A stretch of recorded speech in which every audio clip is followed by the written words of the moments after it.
Hello everyone, कैसे हैं आप सभी। आई होप आप सभी अच्छे होंगे, स्वस्थ होंगे और अपनी तैयारी में लगे हुए होंगे। तो फ्रेंड्स, स्वागत है आप सभी का द एग्ज़ाम ट्यूटर के इस नए सेशन में। फ्रेंड्स, आज की इस वीडियो में हम कवर करने वाले हैं आरआरबी एनटीपीसी के लिए जीके जीएस के कुछ मोस्ट इंपॉर्टेंट मिसलेनियस क्वेश्चंस को। मिसलेनियस क्वेश्चन का ये जो प्रैक्टिस सेट रहेगा ये आपकी प्रिपरेशन को बूस्ट करने में आपको 100% हेल्प करेगा, क्योंकि इस वीडियो में जो भी क्वेश्चंस लिए गए हैं वो सभी सिलेक्टेड और इम्पोर्टेंट हैं। इस वीडियो में वही क्वेश्चंस लिए गए हैं जो कि अलग अलग एग्जाम्स में प्रीवियस ईयर में पूछे गए हैं। तो अगर आप ऐसे किसी भी एग्जाम की तैयारी करते हैं जिसमें जीएस पोर्शन एक सिग्निफिकेंट रोल प्ले करता है तो ये वीडियो आपके लिए काफ़ी यूज़फुल रहने वाला है। तो वीडियो में एंड तक ज़रूर बने रहिएगा। तो चलिए बिना देरी करते हुए बढ़ते हैं अपनी वीडियो की ओर, जिसमें हमारा फर्स्ट क्वेश्चन है, which gas is found in largest quantity in our atmosphere. हमारे वायुमंडल में सर्वाधिक मात्रा में कौन सी गैस पाई जाती है। तो देखिए फ्रेंड्स, हमारा जो वायुमंडल है ये काफ़ी सारी गैसों, वाटर वेपर्स और डस्ट पार्टिकल से मिलकर बना हुआ है, जिसमें जो नाइट्रोजन है इसका परसेंटेज सबसे ज़्यादा रहता है। नाइट्रोजन जो है हमारे वायुमंडल में लगभग 78% होती है। ऑक्सीजन की बात करें तो ऑक्सीजन जो है ये 21% होती है।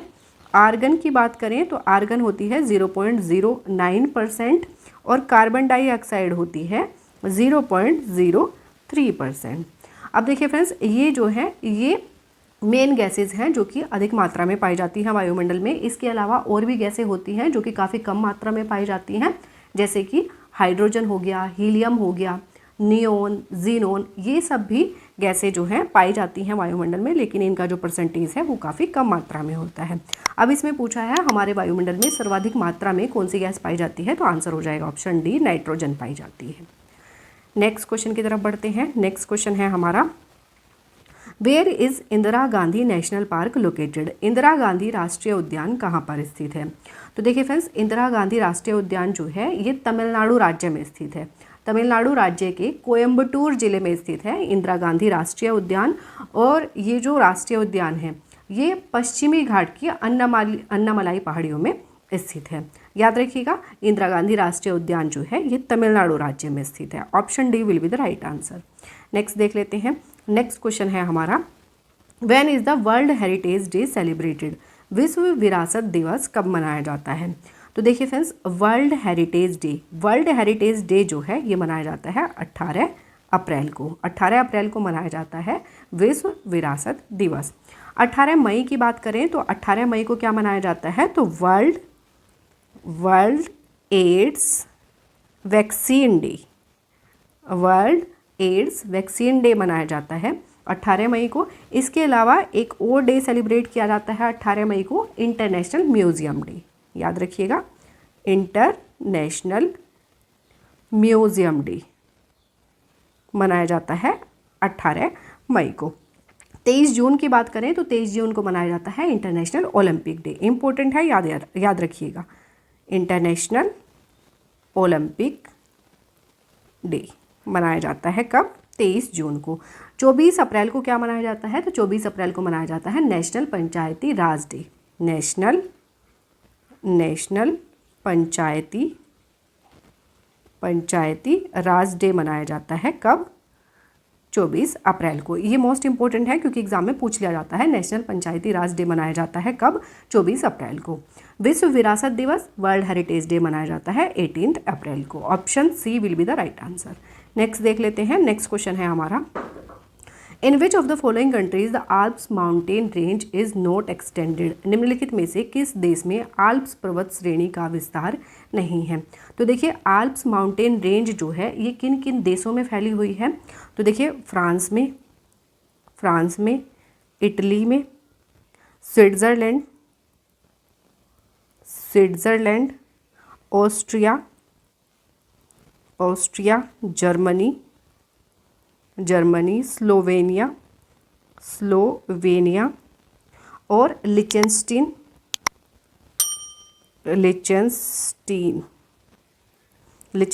और मोनाको। इन देशों में फैली हुई है क्या, आल्प्स माउंटेन रेंज। फ्रांस में, इटली में, स्विट्ज़रलैंड में, ऑस्ट्रिया, जर्मनी स्लोवेनिया और लिechtenstein और मोनाको। अब ऑप्शंस देख लेते हैं। तो देखिए जर्मनी हो जाएगा, फ्रांस हो जाएगा और ऑस्ट्रिया हो जाएगा, लेकिन इंग्लैंड में जो है ये आल्प्स पर्वत श्रेणी का विस्तार नहीं है। आंसर हो जाएगा हमारा ऑप्शन ए इंग्लैंड। नेक्स्ट देख लेते हैं। नेक्स्ट क्वेश्चन है हमारा, which of the following represents the decibel level of the sound of tree leaves rustling under normal conditions. निम्नलिखित में से सामान्य परिस्थिति में वृक्षों के पत्तों की सरसराहट का डेसिबल स्तर क्या प्रदर्शित करता है। तो देखिए फ्रेंड्स, जो 20 डेसिबल होता है, क्या 20 डेसिबल जो होता है ये स्केल पर एक अपेक्षाकृत शांत ध्वनि होती है, जो कि सामान्यतः जो पर्यावरण में पाई जाती है, जैसे कि पत्तों की सरसराहट और हवा की हल्की आवाज़।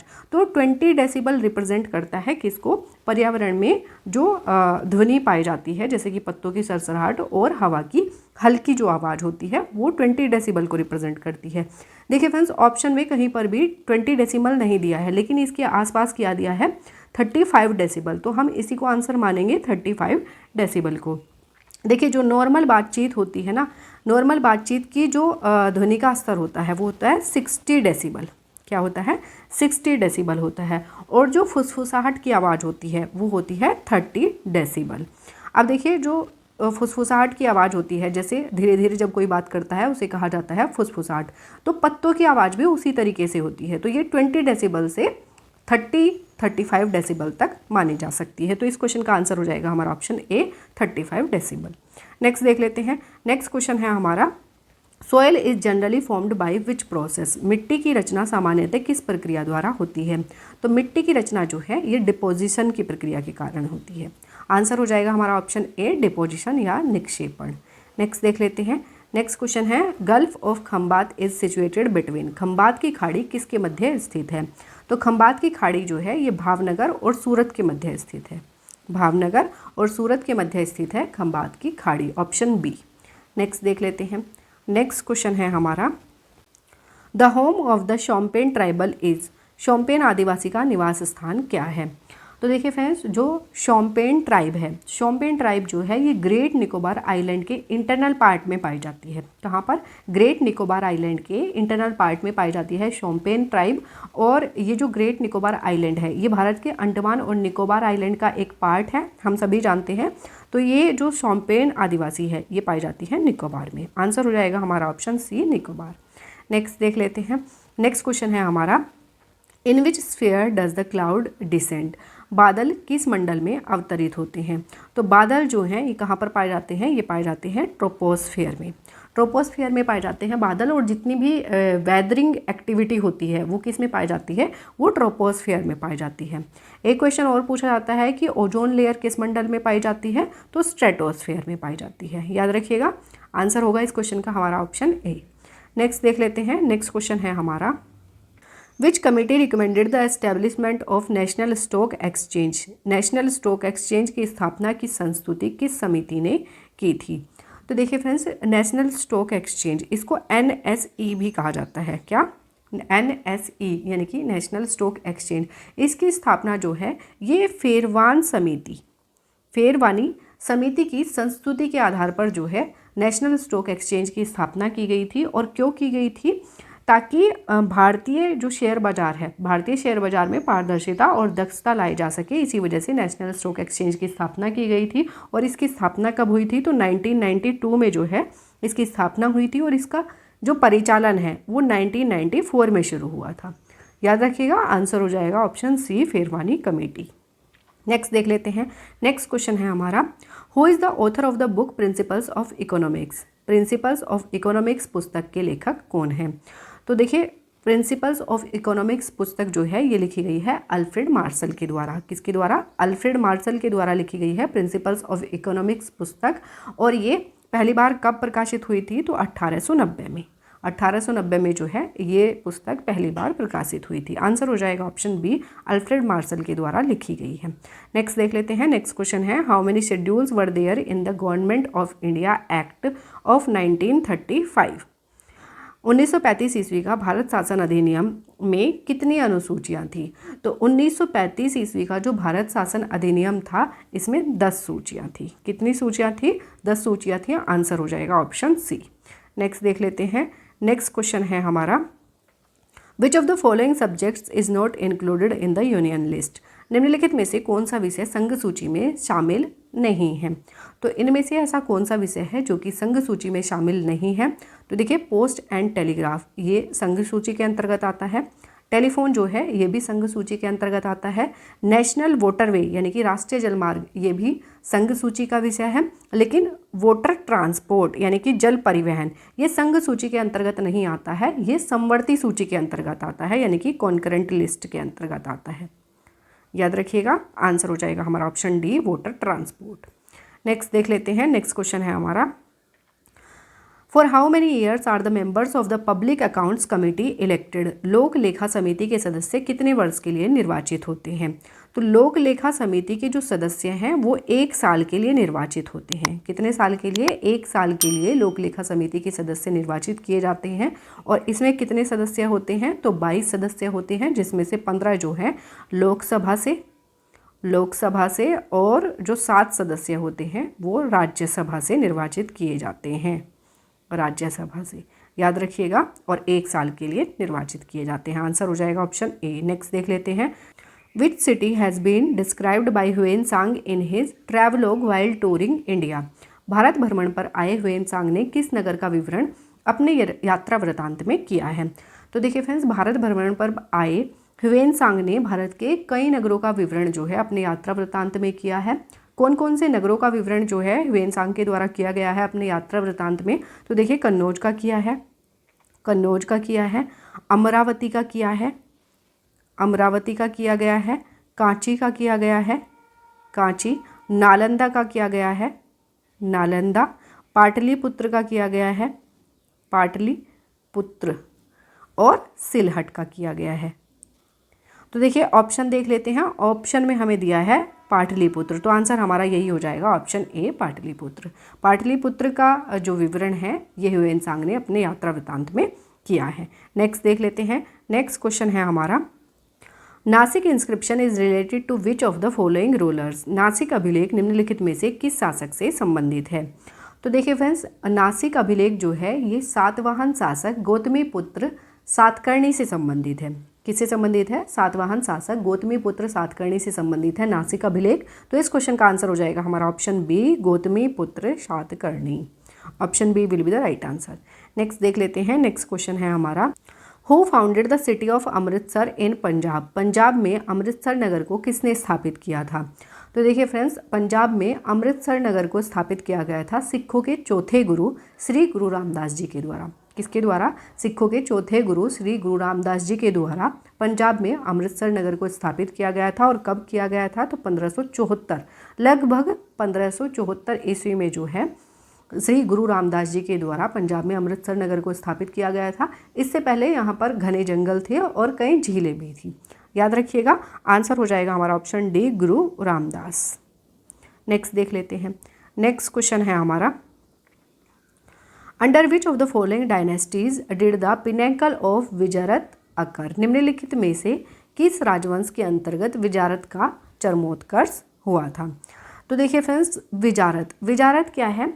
तो विजारत जो शब्द है ये एक विभाग या मंत्रालय के लिए प्रयोग किया जाता था जो सरकार के कामकाज और संचालन की देखभाल करता था। अब देखिए फ्रेंड्स, विजारत शब्द का अर्थ ही क्या है? मंत्रित्व या वजीरी, यानी कि मंत्री का पद या फिर कामकाज। तो ये जो विजारत है, विजारत का चरमोत्कर्ष किस राजवंश के अंतर्गत हुआ है ये पूछा है क्वेश्चन में। तो तुगलक वंश। देखिए फ्रेंड्स, तुगलक वंश के जो शासक हुए हैं उन्होंने कई सारे विजारत बनवाए हैं अलग अलग शहरों में, जैसे कि हिसार में बनवाया है,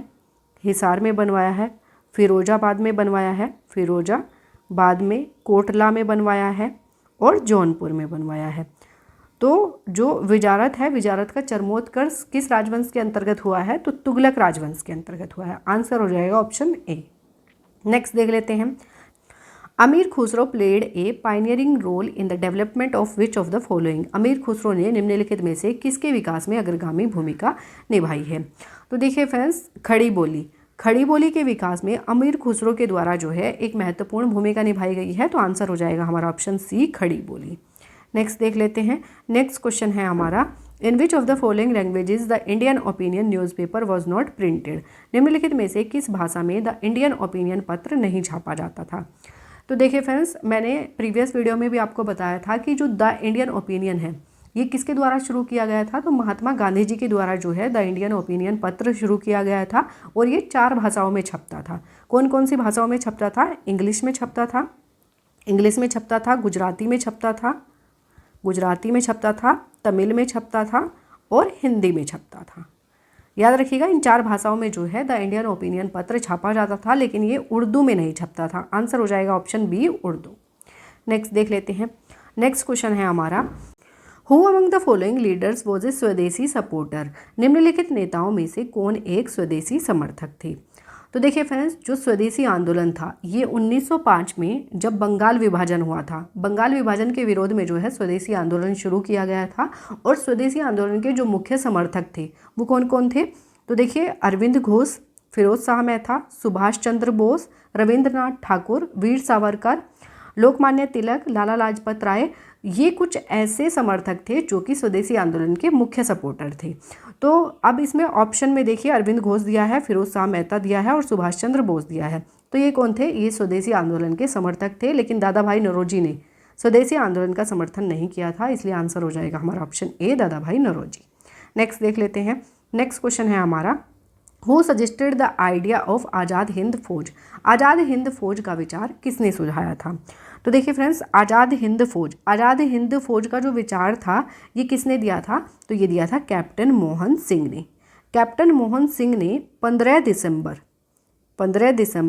1941 में जो है कैप्टन मोहन सिंह के द्वारा आज़ाद हिंद फौज की स्थापना की गई थी। और बाद में 21 अक्टूबर 1943 में जो है सुभाष चंद्र बोस ने इसका नेतृत्व संभाला था और इस सेना का नाम बदलकर भारतीय राष्ट्रीय सेना कर दिया था। लेकिन जो विचार है और स्थापना है वो किसके द्वारा की गई थी? कैप्टन मोहन सिंह के द्वारा की गई थी, इसलिए आंसर हो जाएगा हमारा option B, captain Mohan Singh.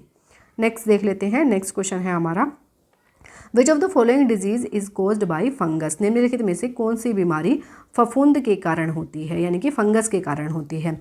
तो इनमें से ऐसी कौन सी डिजीज है जो कि फंगस कोज करता है?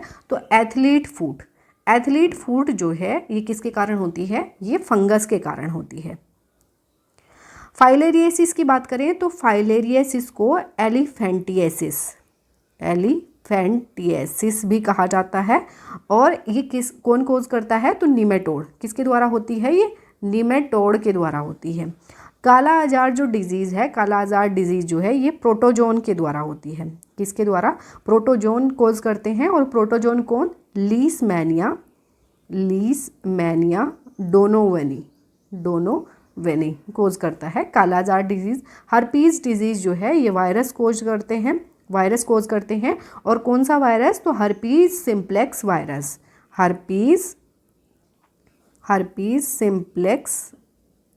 वायरस कोज करता है हर्पीज़ डिजीज़। तो याद रखिएगा, एथलीट फूड जो है ये फंगस से होती है। आंसर हो जाएगा हमारा ऑप्शन ए। नेक्स्ट देख लेते हैं। नेक्स्ट क्वेश्चन है हमारा, which of the following is not correctly matched. निम्नलिखित में से कौन सा सुमेलित नहीं है। तो देखिए फ्रेंड्स, ये क्वेश्चन जो है मैं आपको पहले भी बता चुकी हूँ कि जो विटामिन्स हैं उनके जो साइंटिफिक नेम है वो काफ़ी इंपॉर्टेंट हो जाते हैं, उनसे क्वेश्चन पूछ लिया जाता है। अब देखिए, इस तरीके का क्वेश्चन पूछा है कि इसमें से कौन सा करेक्टली मैच्ड नहीं है। तो अगर आपको इन सबके नाम पता होंगे तभी आप इस क्वेश्चन को सही से कर पाएंगे, अदरवाइज़ ये फिर गलत होने के चांसेस ज़्यादा रहते हैं। अब देखिए, विटामिन ए दिया है, विटामिन ए का नाम होता है रेटिनोल, ये करेक्ट हो जाएगा। विटामिन B7 को कहा जाता है बायोटिन, ये भी करेक्ट हो जाएगा। विटामिन ई को फाइलोक्विनोन कहा जाता है, तो ये जो है ये बिल्कुल गलत है। विटामिन ई का नाम होता है टोकोफेरोल। क्या होता है? टोकोफेरोल होता है। विटामिन B5 को कहा जाता है पेंटोथेनिक एसिड। तो इस क्वेश्चन का आंसर हो जाएगा हमारा option C, vitamin E is equal to tocopherol. Next देख लेते हैं। नेक्स्ट क्वेश्चन है हमारा, how many amino acids are protein made up of.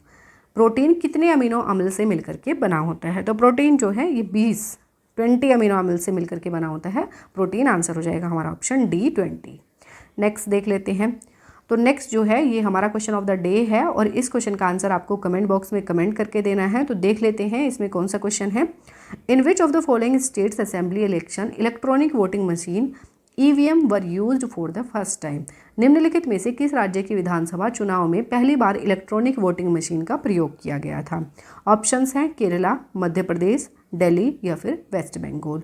तो इस क्वेश्चन का आंसर आपको कमेंट बॉक्स में कमेंट करके देना है और आप मुझे कमेंट बॉक्स में कमेंट करके ये भी ज़रूर बताइएगा कि इन 25 क्वेश्चंस में से आपके कितने क्वेश्चन सही हुए हैं। मुझे आपके कमेंट्स का इंतज़ार रहेगा। तो अब हम इस वीडियो को यहीं पर समाप्त करते हैं। आई होप ये वीडियो आपको पसंद आई होगी और ये वीडियो आपको अच्छी लगी है, हेल्पफुल लगी है तो वीडियो को लाइक और चैनल को सब्सक्राइब जरूर कर दीजिएगा। मिलेंगे नेक्स्ट वीडियो में नए क्वेश्चंस के साथ। तब तक के लिए wish you all the best, take care and thank you.